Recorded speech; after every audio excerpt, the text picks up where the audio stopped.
இந்த கதைகள் நம்ம மனசை மெதுவா தொட்டு, நம்ம வாழ்க்கையை சிந்திக்க வைக்கும் கதைகள். உண்மைக்கு நெருக்கமான இந்த கதைகளை கேட்க தமிழ் லைஃப் ஸ்டோரீஸ்க்கு சப்ஸ்கிரைப் பண்ணுங்க. நான் சண்முகமுத், வயது 24. நம்ம குடும்பம் சாதாரணமாக அமைதியானது. அம்மா சிரித்துட்டார். அப்பா வேலைக்குச் சென்று விட்டு வருபவர். பிரியா என் தங்கை. ஆனா என் உள்ளுக்குள்ள எப்போதும் ஒரு சின்ன சந்தேகம் இருந்தது. அம்மாவின் கண்களில் எப்போதும் ஒரு சின்ன மர்மம் தெரிந்திருப்பது போல தோன்றியது. நான் கவனிக்கவே இல்ல. ஆனா அந்த நாள் வந்தபோது என் வாழ்க்கை முற்றிலும் மாறிப் போகும் என்று ஒருபோதும் நினைக்கல. அந்த காலை நான் பள்ளிக்குச் செல்ல தயாராக இருந்தேன். அம்மா சமையல் செய்து கொண்டு இருந்தார். ரொம்ப சுவையான சோறு வாசனை வீட்டு மூலை மூலை அடிக்கிறது. கையில் தொப்புட்டு சோறு எடுத்தபோது அம்மா அருகே வந்து சொன்னார், சண்முகா, உனக்கு சொல்லாம இருக்க முடியல.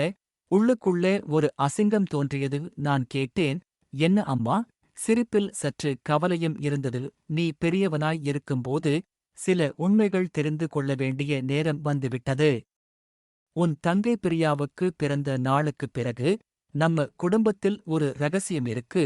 அந்த வார்த்தை என் உள்ளுக்குள்ளே வெடிகுண்டு மாதிரி விழுந்தது. நான் முழுமையாக நிறுத்த முடியாத கண்களை அம்மாவோடு பார்த்தேன். அம்மா, என்ன? சமையல் நடந்து கொண்டது. ஆனா என் மனசில் சோறு சுவையில்லை. என் உள்ளுக்குள்ள குழப்பம், பயம், சிந்தனை எல்லாம் ஒன்று கலந்தது. நான் சும்மா அம்மாவை பார்த்து மெதுவாக, ஆனால் உறுதியாக, சொல்லுங்க என்றேன். பள்ளிக்கு செல்லும் நேரம் என் மனசு இன்னும் கலந்தது. பிரியா ஹால் வழியே சிரித்து சென்றாலும் என் மனசில் ஒரு கேள்வி மட்டுமே. அம்மா என்ன சொல்லப் போகிறாள்? வகுப்பில் அமர்ந்தபோது ஆசிரியர் சொன்ன பாடங்கள் எனக்கு மனதில் விழவில்லை. எல்லா வார்த்தைகளும், கதைகளும் என் மனசை கலக்கவில்லை. அம்மாவின் வார்த்தைகள் மட்டும் என் மனசில் பளபளக்கின்றன. நான் என்ன செய்வேன்? அந்த ரகசியம் என்ன? மாலை வீடு திரும்பின போது அம்மா சோறு வைத்திருந்தார். சண்முகா, சாப்பாடு சாப்பிடு, பின் பேசலாம். அவர் சொன்னார். சோறு எடுத்தேன். ஆனா சுவை எதுவும் இல்லை. பிரியா புத்தகம் படித்து சும்மா இருந்தாள். நான் அம்மாவை பார்த்தேன். அவள கண்களில் கவலை, சின்ன மர்மம். என் உள்ளுக்குள்ள குழப்பம் இன்னும் அதிகரித்தது. அந்த இரவு என் அப்பா டிவியில் செய்திகள் பார்த்தார். நான் என் அறையில் அம்மாவை நினைத்து சும்மா இருந்தேன். அந்த ரகசியம் என் மனசை மெதுவாக, ஆனா உறுதியா கசக்குகிறது. பிரியா சும்மா புத்தகம் படிக்கிறாள். ஆனா அவள கண்ணில் சின்னம் கவலை. அந்த நாள் முழுக்க என் மனசில் ஒரே கேள்வி, அம்மா என்ன சொல்லப் போகிறாள்? நான் உள் உணர்வுகள், நினைவுகள், ஆசைகள் அனைத்தையும் சும்மா அடக்கிக் கொண்டிருந்தேன். பிறகு அம்மா என் அருகே வந்து மெதுவாகச் சொன்னது, சண்முகா, நீ தயாரா? நான் ஆழமா மூச்சு விட்டேன். ஆம், சொல்லுங்கள். அப்பொழுது உண்மை ஒரு மெதுவான நொடி போல என் உள்ளுக்குள் விழுந்தது. அந்த ரகசியம் என்ன? அது எப்படி என் குடும்பத்தை மாற்றும்? என்னால் நான் எதிர்பார்க்கவில்லை. அந்த மாலை பள்ளியில் இருந்து வீடு திரும்பும்போது ஹாலில் சோறு வாசனை நிகராத வாசனை மாதிரி பரவியது. பிரியா ஹால் வழியே சிரித்துக் கொண்டு நடக்கிறது. அவள கண்களில் என் மீது சின்ன சிக்கல் தெரிகிறது. ஆனா நான் சும்மா என் அறைக்கு செல்ல முயற்சி செய்கிறேன். அம்மா சமையல் செய்து கொண்டிருக்கிறார். சோறு வாசனை, கார சுண்டல் வாசனை, ரசம் வாசனை எல்லாம் என்னை சும்மா நிறுத்திவிட்டது. நான் கை கழுவி மேசைக்குச் சென்றேன். சாப்பாடு எடுத்து ஆரம்பிக்கும் முன் அம்மா என் அருகே வந்து நிற்கிறார்.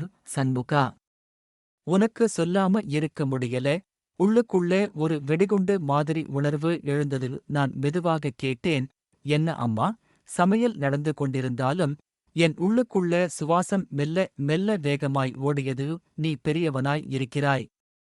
சில உண்மைகளை தெரிந்து கொள்ள நேரம் வந்துவிட்டது. உன் தங்கை பிரியாவுக்கு பிறந்த நாளுக்குப் பிறகு நம்ம குடும்பத்தில் ஒரு ரகசியம் இருக்கு.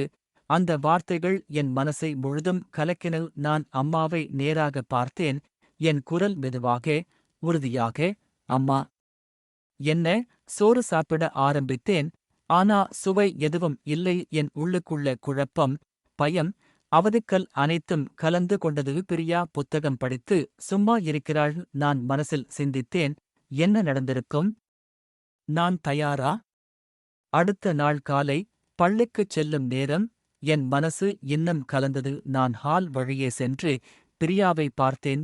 சண்முகா, நீ சும்மா இருக்கிறாய். நேற்று இரவு அவள் சிரித்து கேட்டாள். நான் சும்மா சிரித்துக் கொண்டு, இல்ல, சும்மா இருக்கேன் என்னும் பதில் சொன்னேன். ஆனா உள்ளுக்குள்ள கலப்பு நீங்கவில்லை. பள்ளியில் அமர்ந்தபோது ஆசிரியர் சொன்ன பாடங்கள் எனக்கு மனதில் விழவில்லை. எல்லா வார்த்தைகளும் கதைகளும் என் மனசை தொட்டதில்லை. அம்மாவின் வார்த்தைகள் மட்டும் என் மனசில் விழர்கின்றன. நான் என்ன செய்வேன்?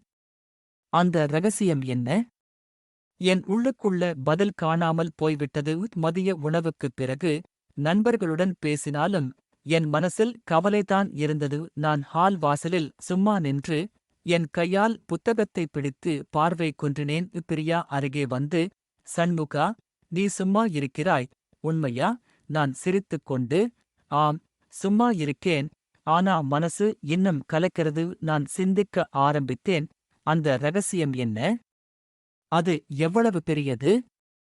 நான் கடந்த கால நினைவுகளை நினைத்தேன். பிரியாவுடன் விளையாடிய நாட்கள், அவளை கவலைப்படுத்திய சிறிய விஷயங்கள், அம்மாவின் என் மீது போடும் புன்னகை, எல்லாம் ஒற்றுமை இல்லாமல் கலந்துவிட்டது. மாலை நேரம் வீடு திரும்பினேன். அம்மா சோறு வைத்து வைத்திருந்தார். சண்முகா, சாப்பாடு சாப்பிடு, பின் பேசலாம். நான் சோறு எடுத்தேன்.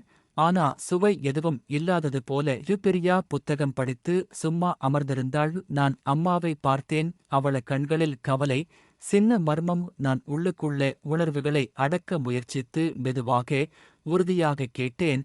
சொல்லுங்க, உன் தங்கை பிரியாவுக்கே ஏற்பட்ட விஷயம் நம்ம குடும்பத்தில் யாராலும் தெரியாம இருக்க வேண்டும் என்று நினைத்தோம். நான் நினைத்தேன், நீ பெரியவன், உண்மையை அறிய நேரம் வந்துவிட்டது. அந்த இரவு நான் என் அறையில் அம்மாவை நினைத்து சும்மா இருந்தேன். பிரியா புத்தகம் படிக்கிறாள்.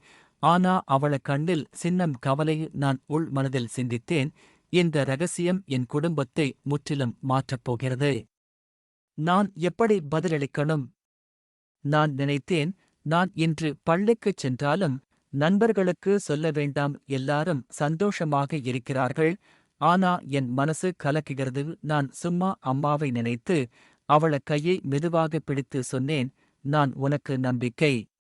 என்ன நடந்திருப்பது என்றாலும் நாம் குடும்பம் மாதிரி இருக்கணும். அம்மாவின் கண்களில் கண்ணீர் வந்து, ஆனா அவள் சிரித்தாள். அது சந்தோஷ சிரிப்பு மாதிரி இல்லை, மெதுவான சமாதானம் தரும் சிரிப்பு மாதிரி. அந்த இரவு நான் படுக்கையில் படுத்து மனசில் நிறைய நினைவுகளை சும்மா சிந்திக்க ஆரம்பித்தேன். நான் பிரியாவுடன் விளையாடிய நாட்கள், அம்மாவின் கவலைத்தன்மை, அப்பாவின் அமைதியான குரல், எல்லாம் எனது மனசில் புழக்கி வந்தது. அந்த ரகசியம் என் குடும்பத்தை எப்படி மாற்றப் போகிறது என்று நினைத்து எனது உள்ளுக்குள்ள கலப்பு வெள்ளமாய் ஓடுகிறது. நான் நிமிடம் நிறுத்தி சுவாசம் மெதுவாக எடுத்தேன். நான் செய்யும் அனைத்து செயல்களும் என் கருத்துகள்.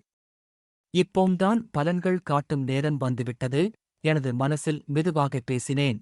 இந்த கதைகள் நம்ம மனசை மெதுவா தொட்டு நம்ம வாழ்க்கையை சிந்திக்க வைக்கும் கதைகள். உண்மைக்கு நெருக்கமான கதைகளை கேட்க தமிழ் லைஃப் ஸ்டோரீஸ்க்கு சப்ஸ்கிரைப் பண்ணுங்க. அந்த இரவு என் மனசில் நினைவுகள் கலந்துரையாடிக் கொண்டிருந்தது. நான் படுக்கையில் படுத்திருந்தாலும் கண்கள் மூடியால் உறங்க முடியவில்லை. அம்மாவின் வார்த்தைகள், பிரியாவின் கண்கள், அந்த சின்ன மர்மம், எல்லாம் என் மனசில் ஒளிர்கிறது. நான் தூக்கமின்றி படுக்கையில் சும்மா கிடந்தேன். உள் மனசில் குழப்பம், பயம், கவலை அனைத்தும் கலந்தது. நான் நினைத்தேன், நான் உண்மையை நேரில் காண வேண்டிய நேரம் வந்துவிட்டது.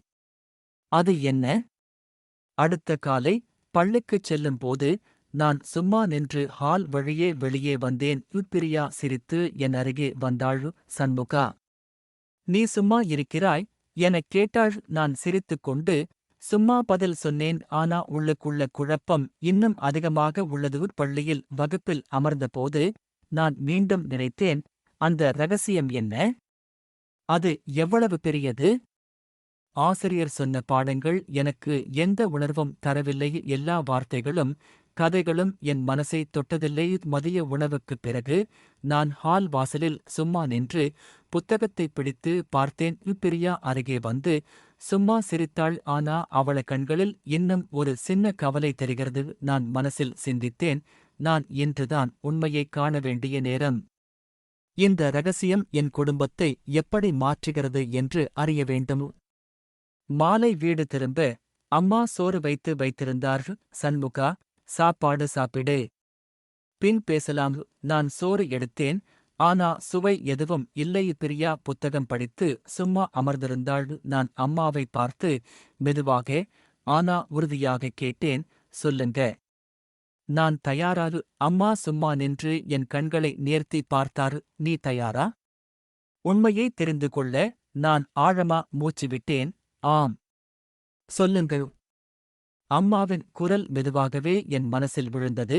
உன் தங்கை பிறந்த பிறகு அவளுக்கு சுகாதார பிரச்சனை ஏற்பட்டது. நாம் யாருக்கும் சொல்லாம மறைத்து வைத்தோம். ஆனா இன்று நீ பெரியவனாய் இருக்கிறாய். உண்மையை தெரிந்து கொள்ள நேரம் வந்துவிட்டது. நான் உள் மனதில் கலப்பு உணர்வுகளை ஒழுங்குபடுத்த முயற்சித்தேன். அந்த பிரச்சனை பிரியா உடல், மனசு இரண்டையும் பாதித்ததா? நான் அவளுக்கு எப்போதும் பாதுகாவலாக இருக்க முடியலையா? நான் உள்ளுக்குள்ள கேள்விகளை அடக்க முடியவில்லை. அந்த மாலை நான் பிரியாவுடன் சும்மா ஹாலே அமர்ந்தேன். அவள் புத்தகத்தை படித்துக் கொண்டிருந்தாள். ஆனா அவள கண்கள் சும்மா கவலைப்பட்டு இருக்கின்றன. நான் மெதுவாக கேட்டேன், பிரியா, நீ சுகமாக இருக்கிறாயா? அவள் சிரித்தாள். ஆனா சந்தோஷம் இல்லாத சிரிப்பு. நான் நன்றாக இருக்கிறேன், அவள் சொன்னாள். ஆனா என் உள்ளுக்குள்ள குழப்பம் இன்னும் அதிகமாகிவிட்டது. நான் நினைத்தேன், இந்த ரகசியம் என் குடும்பத்தை முற்றிலும் மாற்றப் போகிறது. நான் எப்படி பதிலளிக்கணும்? அந்த இரவு நான் படுக்கையில் படுத்து மனசில் நினைவுகளை சும்மா சிந்திக்க ஆரம்பித்தேன். நான் பிரியாவுடன் விளையாடிய நாட்கள், அம்மாவின் கவலை, அப்பாவின் அமைதியான குரல் எல்லாம் மனசில் புழக்கி வந்தது. அந்த ரகசியம் என் குடும்ப உறவுகளை எப்படி பாதிக்கும் என்று நினைத்து மனசில் கலப்பு உணர்வு வெள்ளமாய் ஓடுகிறது. நான் விழித்துப் பார்த்தேன். அப்பா டிவியில் செய்திகள் பார்த்து, அம்மா சமையல் செய்து கொண்டிருக்கிறார். பிரியா புத்தகம் படித்து சும்மா அமர்ந்திருக்கிறார். அந்த சமயம் நான் தீர்மானித்தேன், நான் இன்று உண்மையை நேரில் கண்டுபிடிக்க வேண்டும். இன்னும் சும்மா இருக்க முடியாது. அடுத்த காலை நான் சுமார் மணி நேரம் யோசித்த பிறகு பிரியாவை பின் தொடர வைத்து ஹால் வழியே சென்றேன். பிரியா, நான் உன்னோடு பேச வேண்டியது இருக்கு, நான் மெதுவாக சொன்னேன். அவள் சந்தேகத்துடன், சரி, என்ன என்று கேட்டாள். நான் மெதுவாக ஆரம்பித்தேன். நீ பிறந்த பிறகு ஒரு விஷயம் நடந்தது என்று அம்மா சொன்னார். நான் நேரில் தெரிந்து கொள்ள வேண்டியது என்று நினைத்தேன். அவள் கண்கள் பெரியவாக திறந்தன. என்ன? அவன் குரல் மெதுவா அதிர்ச்சியோடு கேட்டது. நான் உள்ளுக்குள்ள உணர்வுகளை ஒழுங்குபடுத்தி சொல்ல ஆரம்பித்தேன். அம்மா சொன்னது, உன் சுகாதார பிரச்சனை. அது யாராலும் தெரியாம நம்ம குடும்பத்தை பாதித்தது. நான் உண்மையை நேரில் பார்க்க வேண்டும். பிரியா மெதுவாக தலை ஆடியாள். அவள கண்ணில் சின்னம் நீர் ஓடுகிறது. நான் அவள கைப்பிடித்து மனசிலே கூறினேன், எந்த விஷயமும் உனக்கு தனியாக இருக்கக்கூடாது. நாம் குடும்பம் மாதிரி இருக்கணும். மாலை நேரம் அம்மாவும் வீட்டில் இருந்தார். நான் தெளிவாக கேள்வி கேட்டேன், அந்த பிரச்சனை என்ன அம்மா? எப்படி பாதித்தது? அம்மா சும்மா நின்று கண்களை நேர்த்தியாக எனக்கு வைத்தார். சமையல் நடந்து கொண்டாலும் என் மனசு மட்டுமே கதையை கேட்டு கொண்டது. அந்த நேரத்தில் என் மனசு ஒரு சின்ன வெடிகுண்டு மாதிரி கலக்கிறது. நான் உணர்ந்தேன், இந்த ரகசியம் என் குடும்ப உறவுகளை முற்றிலும் மாற்றப் போகிறது.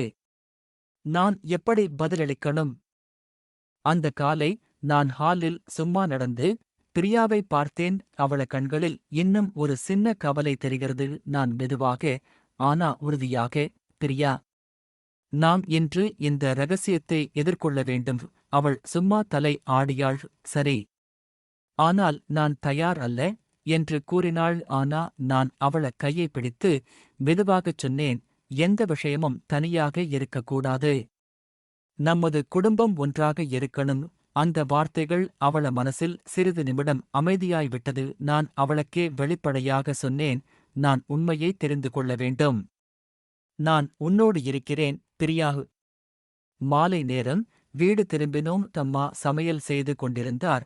அப்பா வேலை முடிந்து வரவுள்ள நேரம். நான் தெளிவாக கேட்டேன், அம்மா, உண்மையை சொல்லுங்க, நான் நேரில் தெரிந்து கொள்ள வேண்டும். சில நிமிடங்கள் அமைதியாக இருந்தது. அம்மா கண்களை மெதுவாக நமக்கு வைத்தார். பிரியாவை பார்த்து ஒரு நீண்ட சுவாசம் எடுத்தார். உன் பிறந்த பிறகு சில மாதங்களில் பிரியாவுக்கு ஒரு பிரச்சனை ஏற்பட்டது. நாம் அதை யாருக்கும் சொல்லாம மறைத்து வைத்தோம். அந்த பிரச்சனை அவளுக்கு உடல், மனசு இரண்டையும் பாதித்தது. நான் முழு மனதுடன் கேட்டேன். அந்த பிரச்சனை என்ன? அம்மா. அம்மா மெதுவாக சொன்னார். அந்த பிரச்சனை. பிரியா பிறந்த பிறகு பிறப்பில் ஏற்பட்ட சிக்கல். அதை சரியாக காப்பாற்ற நாம் பல முயற்சிகள் செய்தோம். நீ அறியாம இருந்தாலும் அது நம்ம குடும்பத்தையும் பாதித்தது. நான் கண்களில் வெள்ளம் வந்து உள்ளுக்குள்ள கலப்பு உணர்வுகளை அடக்க முயற்சித்தேன். நான் ஏன் முன்பே கவலைப்படவில்லை? நான் என் தங்கை பாதுகாப்புக்கு என்ன செய்கிறேன்? மனசு குழப்பம், பயம், குற்றம் அனைத்தும் ஒரே நேரத்தில் வந்தது. அந்த இரவு நான் பிரியாவுடன் ஹாலில் அமர்ந்தேன். அவள கண்கள் பெரியவாக திறந்தன. கண்ணில் ஒரு சின்ன நீர் ஓடும். நான் மெதுவாக கூறினேன், நான் உன்னோடு இருக்கிறேன். எது நடந்தாலும் நம்ம குடும்பம் ஒன்றாக இருக்கணும். பிரியா சிரித்தாள். ஆனா அது சந்தோஷம் அல்ல. நான் பயப்படுகிறேன் சண்முகா. நான் இதுவரை யாரிடம் பேச முடியவில்லை. அவள் சொன்னாள். நான் அவள கைப்பிடித்து உள்ளுக்குள்ள உணர்வுகளை வெளிப்படுத்தினேன். நான் உன்னை எப்போதும் பாதுகாக்கிறேன். நீ பயப்பட வேண்டாம். அடுத்த சில நாட்கள் நான் தினமும் அம்மாவுடன் பேசினேன். பிரியாவை கவனித்தேன்.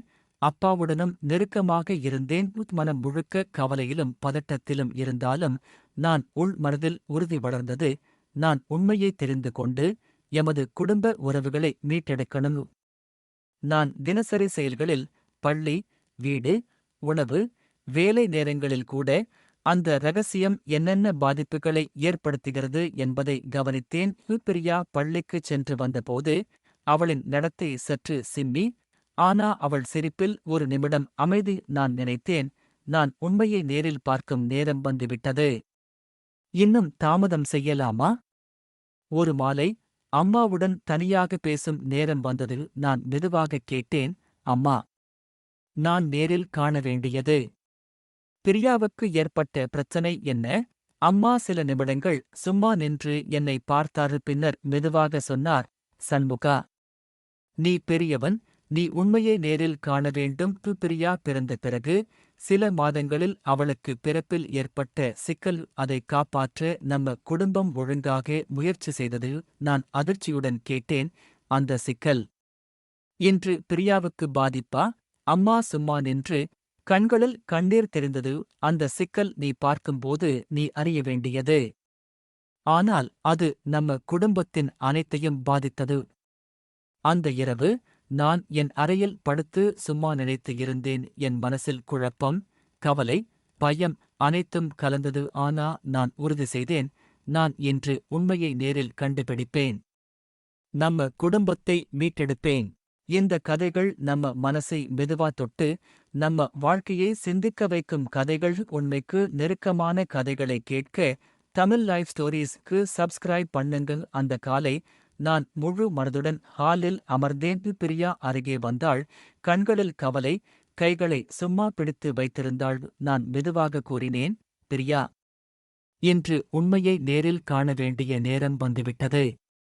நான் உன்னோடு இருக்கிறேன். அவள் மெதுவாக தலை ஆடியாள். சண்முகா. நான் பயப்படுகிறேன். அவள குரல் நட்போடு, ஆனா சின்னம் பயம் கலந்தது. நான் அவள கையை பிடித்து மனசிலே கூறினேன், நீ பயப்பட வேண்டாம். நான் உன்னோடு இருக்கிறேன். நம்ம குடும்பம் ஒன்றாக இருக்கணும். அம்மா ஹாலில் சும்மா நின்று கண்களில் சின்னம் கவலை, கைகளில் ஒற்றுமை. நான் தெளிவாக கேட்டேன், அம்மா. நான் உண்மையை நேரில் காண வேண்டும். பிரியாவுக்கே நடந்த பிரச்சனை என்ன? சமையல் வாசலில் இருந்து சில நிமிடங்கள் அமைதி. பின்னர் அம்மா மெதுவாக சொல்லத் தொடங்கினார். பிரியா பிறந்த சில மாதங்களில் அவளுக்கு பிறப்பில் சிக்கல் ஏற்பட்டது. மருத்துவர்கள் சில முறை கவனித்தனர். ஆனா நாங்கள் குடும்பமாக காப்பாற்றினோம். அந்த பிரச்சனை அவளுக்கு உடல், மனசு இரண்டையும் பாதித்தது. நான் மனசுடன் கேட்டேன், அந்த பிரச்சனை இன்று பிரியாவுக்கு பாதிப்பா? அம்மா மெதுவாக, ஆனா உறுதியாக, அந்த சிக்கல் நீ பார்த்தால் புரியும். ஆனா நீ பயப்பட வேண்டாம். நாங்கள் ஒழுங்காக பார்த்தோம். அந்த ரகசியத்தை நீ அறிய வேண்டிய நேரம் வந்துவிட்டது. நான் சும்மா நின்று உள்ளுக்குள்ள கலப்பு உணர்வுகளை ஒழுங்குபடுத்தினேன். பிரியா அருகே வந்தாள். கண்களில் நீர். நான் மெதுவாக கூறினேன், நான் உன்னோடு இருக்கிறேன். நம்ம குடும்பம் ஒன்றாக இருக்கணும். அந்த நாள் முழு மாலை நாங்கள் ஹாலில் அமர்ந்தோம். பிரியா மெதுவாக என் அருகே அமர்ந்தாள். கண்களில் வெள்ளம், ஆனா சிரிப்பு இல்லை. நான் அவள கைகளை பிடித்து மெதுவாகச் சொன்னேன், நீ யாரும் அறியாம இருக்க வேண்டிய நேரம் கடந்தது. நான் உன்னோடு இருக்கிறேன். அம்மா சும்மா நின்று, கண்களில் கண்ணீர், ஆனா சின்னம் சமாதானம். நான் அவர்களைப் பார்த்து மனசிலே நினைத்தேன், இந்த ரகசியம் எவ்வளவு பெரியது என்பதைப் பார்க்க நம்ம குடும்பம் ஒன்றாக இருக்க வேண்டும். நம்ம உறவுகளை மீட்டெடுக்க வேண்டும். அடுத்த சில நாட்கள் நான் தினமும் பிரியாவை கவனித்தேன். அவள நடத்தை, உணர்வுகள், சின்ன சிரிப்பு எல்லாம் எனக்கு உறுதியாக இருக்க உதவியது. நான் மனசிலே நினைத்தேன், நான் இன்று இந்த உண்மையை நேரில் காண வேண்டும். பிரியா, அம்மா, அப்பா, எங்கள் குடும்ப உறவுகள் மீட்கப்பட வேண்டும். நான் தினசரி வாழ்க்கை, பள்ளி, வீடு, சோறு, நண்பர்கள் எல்லாமே கவனித்து ஒரு மனநிலை உண்டாக்கினேன். பிரியா பள்ளியில் இருந்து வந்தபோது அவள் சும்மா சிரித்தாள். ஆனா அவள கண்களில் இன்னும் சின்ன கவலை. நான் மெதுவாக கூறினேன், நீ பயப்படாதே, நான் உன்னோடு இருக்கிறேன். மாலை நேரம் அம்மாவும் வீட்டில் இருந்தார். நான் தெளிவாக கேட்டேன், அந்த ரகசியத்தை முழுமையாக சொல்லுங்க அம்மா. நான் நேரில் காண வேண்டும். அம்மா சும்மா நின்று கண்களை எனக்கு நேர்த்தியாக வைத்தார். சமையல் நடந்து கொண்டிருந்தாலும் என் மனசு மட்டும் கதையை கேட்டுக் கொண்டிருந்தது. பிரியாவுக்கு பிறந்த பிறகு சில மாதங்களில் அவளுக்கு பிறப்பில் சிக்கல் ஏற்பட்டது. நாம் குடும்பமாக பார்த்தோம். அந்த பிரச்சனை அவளுக்கு உடல், மனசு இரண்டையும் பாதித்தது. நீ இன்று நேரில் காண வேண்டியது. அம்மா மெதுவாக கூறினார். நான் கண்களில் வெள்ளம் வந்து உள்ளுக்குள்ள கலப்பு உணர்வுகளை அடக்க முயற்சித்தேன். நான் எப்போதும் அவளுடன் இருக்க முடியவில்லை. நான் அவளை பாதுகாப்புக்கு என்ன செய்கிறேன்? பிரியாவை பார்த்தேன். அவள் சும்மா புத்தகம் படித்து, ஆனா கண்களில் சின்னம் கவலை. நான் அவள கையை பிடித்து மனசிலே கூறினேன், நான் எப்போதும் உன்னோடு இருக்கிறேன். எதுவும் நடந்தாலும் நம்ம குடும்பம் ஒன்றாக இருக்கணும். அந்த இரவு நாங்கள் ஹாலில் அமர்ந்தோம். நான் மெதுவாக கூறினேன், நாம் இன்று உண்மையை எதிர்கொண்டோம். அந்த ரகசியம் என்னவென்பதை தெரிந்து கொண்டோம். இந்த உண்மை எவ்வளவு கடுமையாக இருந்தாலும் நம்ம உறவுகளை மீட்டெடுப்போம். அம்மா கண்களில் கண்ணீர், ஆனா சிரிப்பு சின்னம். பிரியா சும்மா, ஆனா அவள் மனசில் அமைதி. நான் நினைத்தேன், நான் இப்போ உண்மை தெரிந்து நம்ம குடும்ப உறவுகளை மீட்டெடுத்தேன். நம்ம வாழ்க்கை இன்னும் அமைதியாகும் நேரம் வந்துவிட்டது. அந்த ரகசியம் எவ்வளவு பெரியது என்பதை உணர்ந்த பின் நான் புரிந்தேன், உண்மையை எதிர்கொள்வது, உணர்வுகளை பகிர்வது, குடும்பத்தை பாதுகாப்பது உண்மையான வலிமை. நாம் அனைவரும் ஒன்றாக இருந்தால் எவ்வளவு கடுமையான ரகசியம் வந்தாலும் நம்ம உறவுகள் முற்றிலும் உடையாது. நான் பிரியாவை பார்த்து, அம்மாவை பார்த்து மனசில் கூறினேன், நாம் குடும்பம். எதுவும் நம்மை முற்றிலும் உடைக்க முடியாது. நம்ம உறவுகள் மேலே இருக்கட்டும். இந்த உண்மை நம்ம குடும்பத்தை மாற்றியிருப்பதோடு என்னை பெரியவனாக மாற்றியது. நான் தெரிந்தேன், நாம் ஒன்றாக இருப்பது மட்டுமே நம் வாழ்க்கையை பாதுகாக்கும் வழி.